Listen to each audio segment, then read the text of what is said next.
Bienvenue sur un cours sur les puissances en classe de 4e. Il s'agit de multiplier un nombre par lui-même n fois. Ici, j'ai a fois a fois a fois a, n fois, et je le note a la puissance n. Je dis aussi a exposant n parce que n s'appelle l'exposant. Par exemple, 2 à la puissance 5 est égal à 2 fois 2 fois 2 fois 2 fois 2, 5 fois, et c'est égal à 32. Moins 3 au carré sera égal à moins 3 multiplié par moins 3, 2 fois, et c'est égal à 3 fois 3, 9. Le résultat est positif puisque l'exposant était un nombre pair. J'avais un nombre pair de facteurs. J'ai pris des exemples avec un exposant positif, mais il se peut que l'exposant soit négatif. Eh bien, a à la puissance moins n, c'est égal à l'inverse de a à la puissance n. Je retiens bien que l'information donnée par le signe moins de l'exposant m'informe que je prends l'inverse de a à la puissance n. Prenons un exemple. 2 à la puissance moins 3 est égal à l'inverse de 2 à la puissance 3, qui est égal à 1 huitième, puisque 8 est égal à 2 fois 2 fois 2, 3 fois. Alors j'ai vu l'exposant positif, l'exposant négatif. Qu'en est-il de l'exposant égal à 0? Alors là, c'est une convention. Il est difficile d'imaginer qu'on puisse multiplier a par lui-même 0 fois. Donc par convention, n'importe quel nombre à la puissance 0 est égal à 1.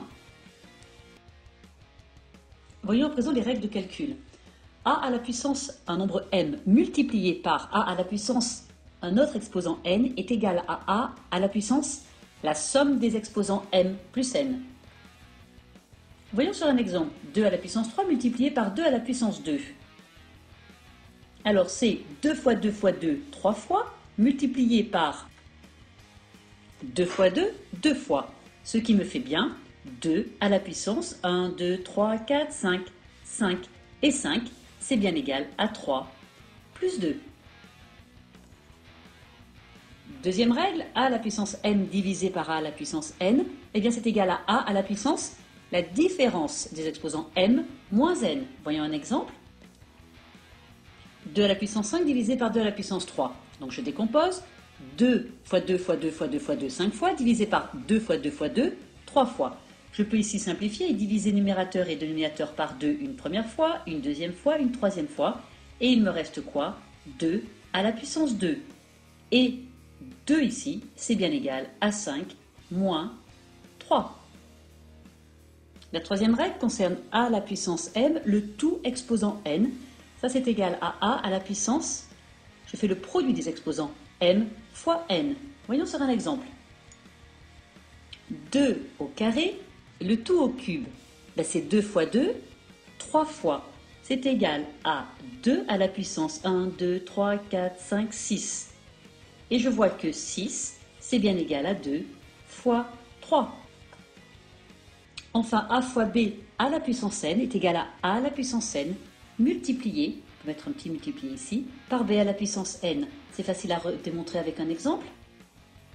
2 fois 3 au carré, c'est 2 fois 3 fois une deuxième fois 2 fois 3. Ben, je peux changer l'ordre et dire que c'est 2 fois 2 fois 3 fois 3. Et je retrouve bien mon 2 au carré multiplié par 3 au carré. Alors on va évidemment oublier tous ces intermédiaires de calcul et appliquer directement les règles pour obtenir directement les résultats. J'attire ton attention sur 2 points. Ces règles sont applicables uniquement avec ces opérations-là. Si j'ai 2 au carré multiplié par 3 au carré, attention, 2 et 3 ici ne sont pas les mêmes nombres, donc je ne pourrai pas appliquer ces règles. Il faudra que je calcule et que je dise 2 fois 2 ça fait 4, multiplié par 3 fois 3 ça fait 9, et 4 fois 9 ça fait 36. Autre exemple, 2 au carré plus 2 à la puissance 5. Attention, il s'agit ici d'une addition. Donc je ne peux pas appliquer les règles qui sont proposées. Je serai obligé, là encore, de faire un calcul et de dire 2 fois 2, ça fait 4, plus 2 à la puissance 5, ça fait 32, et 4 plus 32, ça fait 36.